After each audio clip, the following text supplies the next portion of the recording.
오늘은 지난 시간에 이어서 삼출성 중이염에 대해서 말씀을 드리겠습니다.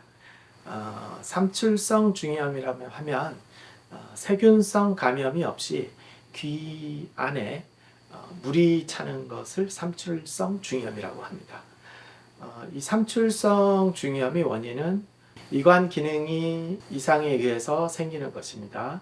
물론 다른 선천적인 이관에 이상이 있어서 생기는 경우도 있지만 소아에서 이 삼출성 중이염을 일으키는 가장 흔한 원인은 사실상 급성 중이염입니다. 급성 중이염이 와서 치료를 다 했는데도 물이 계속 빠지지 않고 오래 가는 것을 우리가 삼출성 중이염이라고 하고요. 삼출성 중이염일 때 특징은 고인 물이 대부분이 투명하다는 것입니다. 만약에 불투명하다면 아직 고름이 차 있을 가능성이 있기 때문에 삼출성 중이염으로 보기 어려울 수도 있습니다. 그러면 이 삼출성 중이염은 치료를 어떻게 하느냐가 굉장히 중요한데, 사실상 이 삼출성 중이염은 특별한 치료가 없습니다. 시간을 갖고 기다리면 대부분 좋아지기 때문인데요. 보통 3개월이 지나면 70%가 없어지고요. 6개월이 지나면 90%, 그리고 1년이나 2년이 지나면 거의 급성 중이염에서 온 삼출성 중이염은 대부분 소실되는 것으로 알려져 있어서 특별한 문제가 없다면 특별한 치료도 필요로 하지 않습니다. 하지만 이 삼출성 중이염을 그냥 놔두게 되었을 때 고막 변형이라든가 중간에 2차적인 세균성 감염이 생겨서 청력에 문제를 생기는 일이 생길 수 있기 때문에 주기적으로 이 삼출성 중이염을 체크하는 것이 가장 중요합니다. 우리가 삼출성 중이염이 처음 발견이 되었을 때 이것이 이제 급성 중이염 이후에 최근에 온 것이라면은 그것이 나중에 좋아질 확률은 거의 100%라고 보시면 되고요. 근데 전혀 모르고 있다가 이 삼출성 중이염이 발견이 되고, 그리고 언제 시작되었는지도 모르는 경우에 삼출성 중이염이 치료될 확률이 반으로 뚝 떨어지게 됩니다. 그래서 1년이 지나도 50% 가까이는 남아있을 수가 있다고 합니다. 이 삼출성 중이염은 그래서 정기적인 관찰이 굉장히 중요하겠습니다. 보통 급성 중이염이 끝나고 삼출성 중이염이 한번 오면 평균적으로 그 삼출성 중이염이 다 빠지는데 보통 4주 정도의 시간이 필요하게 됩니다. 일주일, 2주일 지났는데 물이 왜 안 빠지나 이렇게 고민하실 필요는 없다는 겁니다. 그래서 시간을 두고 기다리면 평균적으로 한 달 정도면 대부분 물이 빠지게 되니까 한 달까지는 잘 기다리시면 되겠습니다. 하지만 이 삼출성 중이염도 항생제를 써야 할 경우가 생길 수 있습니다. 그것은 삼출성 중이염에 급성 중이염이 다시 동반되었을 때입니다. 보통 아이들은 감기와 동반돼서 중이염을 오기 때문에 어린이집에 다니게 되면 감기를 자주 걸리게 되고, 중이염이 왔다가 좋아져서 삼출성 중이염이 돼서 회복되고 있다가 다시 감기에 걸리면 또 중이염이 오고, 이런 과정이 반복되는 경우가 많아서 아이들이 중이염을 달고 산다 이렇게 얘기들 하는 경우가 많은데, 사실상 이것은 나아가고 있는 그런 단계를 밟고 있는 것이다 라고 생각하시는 게 좋겠습니다. 그러면 이 삼출성 중이염을 사진을 보이면서 설명을 해드리도록 하겠습니다. 이 사진은 정상 고막 사진입니다. 정상 고막은 이렇게 고막뼈가 가운데 이렇게 잘 버티고 있고, 약간 앞쪽으로 반짝이는 빛이 이렇게 보이는 정상 고막이라고 보겠습니다. 이것이 고막 전체에 물이 차 있는 것을 보여주고 있습니다. 중이염이 끝난 후에 급성기가 지났음에도 이렇게 물이 빠지지 않고 계속해서 남아있는 것을 삼출성 중이염이라고 얘기를 할 수 있습니다. 이것은 이 앞에 물이 조금 빠지고 있는 그런 삼출성 중이염의 모습을 볼 수 있습니다. 여기에는 이제 공기방울들이 점점 차들어가면서 삼출성 중이염이 이제 회복되고 있는 그런 모습을 보여주고 있습니다.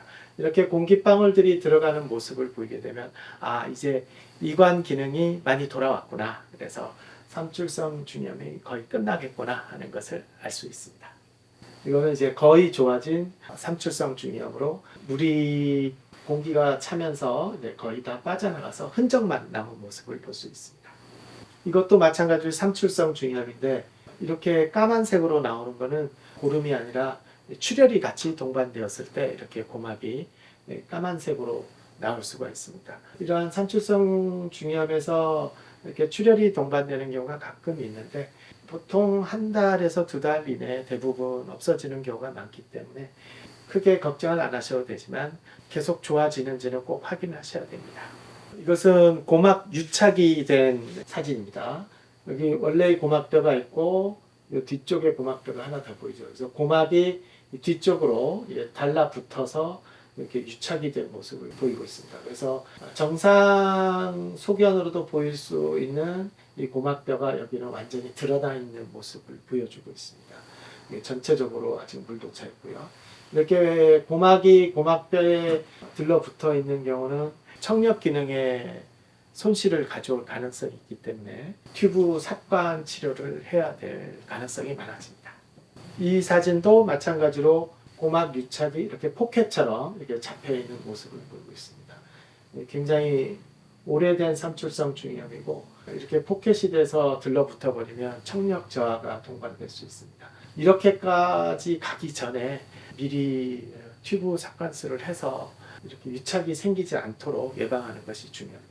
그래서 이렇게 넘어가기 전에 튜브 삭관술을 할 것인지를 결정하기 위해서는 항상 정기적으로 병원에서 검사를 받으셔야 된다는 게 제일 중요하다는 겁니다. 이것은 요 뒤에 이렇게 하얗게 보이는 것이 고막 석회화라고 합니다. 이 하얗게 된 것은 급성 중이염을 앓고 난 후에 생긴 것인데 이 석회화 자체는 청력에도 그렇게 크게 문제를 유발하지 않기 때문에 이 자체가 뭐 수술을 해야 된다거나 하지는 않습니다. 그런데 이런 석회화와 동반이 돼서 물이 차은 게 굉장히 오래 간다면은 그것은 또 수술을 조금 더 해야 되는 그런 조건에 속하기도 합니다. 이것도 마찬가지로 이쪽에 석회화가 되어 있습니다. 물이 차 있지 않기 때문에 이런 환자의 경우는 그냥 지켜보실 수 있습니다. 이 사진은 이제 우리 소아 중이염에서 가장 중요한 합병증인 만성 중이염 중에서도 진주종성 중이염이라는 것입니다. 이렇게 진주라는 것은 하얀 빛을 띠죠. 이 조직들이 하얗게 고막과 고막 주변의 외이도까지 이렇게 침범되어서 마치 뼈처럼 자라는 것을 볼 수 있습니다. 이 진주종이 오게 되면은 청력에 아주 막대한 손실을 입게 되고 진주종 자체가 외이도나 고막을 벗어나서 고막 안쪽에 중이나 내위까지도 침범을 할 수가 있고 진짜 심한 경우는 뇌까지도 들어갈 수 있기 때문에 이것은 꼭 수술을 필요로 하는 만성 중이염 질환입니다. 조기에 발견해서 빨리 치료를 하는 것이 굉장히 중요하고 이 중이염의 코스 중에서 가장 안 좋은 그 진주종성 중이염입니다. 이거는 진주종성 중이염의 아주 초기 소견입니다. 요 위쪽에 이렇게 하얗게 보이는 게 이렇게 보이는 것들이 진주종성 중이염의 초기 소견이고요. 여기는 고막뼈가 보이고 있습니다. 이것도 마찬가지로 진주종들이 외이도로 이렇게 침범된 것을 볼 수 있습니다. 이것도 고막에 진주종이 형성되기 시작하는 모습입니다. 이렇게 조기에 빨리 치료를 해야지 고막뼈나 안쪽으로 침범이 되지 않게 예방을 할 수 있겠습니다. 이것도 위쪽에 생긴 진주종의 초기 모습입니다. 이것은 만성 중이염에 의해서 고막이 천공이 된 모습을 보이고 있습니다. 고막에 석회화가 많이 되어 있고 고막의 천공 상태가 거의 3분의 1을 넘어서고 있어서 이렇게 많은 부분의 고막이 천공이 되었을 때는 자연히 붓는 경우가 거의 없습니다. 이런 경우에는 고막 성형술을 시행해 가지고 고막을 새로 만들어줘야 되는 그런 수술을 받아야 됩니다. 그래서 이렇게까지 가지 않기 위해서는 중이염을 그때그때 잘 치료하는 게 굉장히 중요하겠습니다.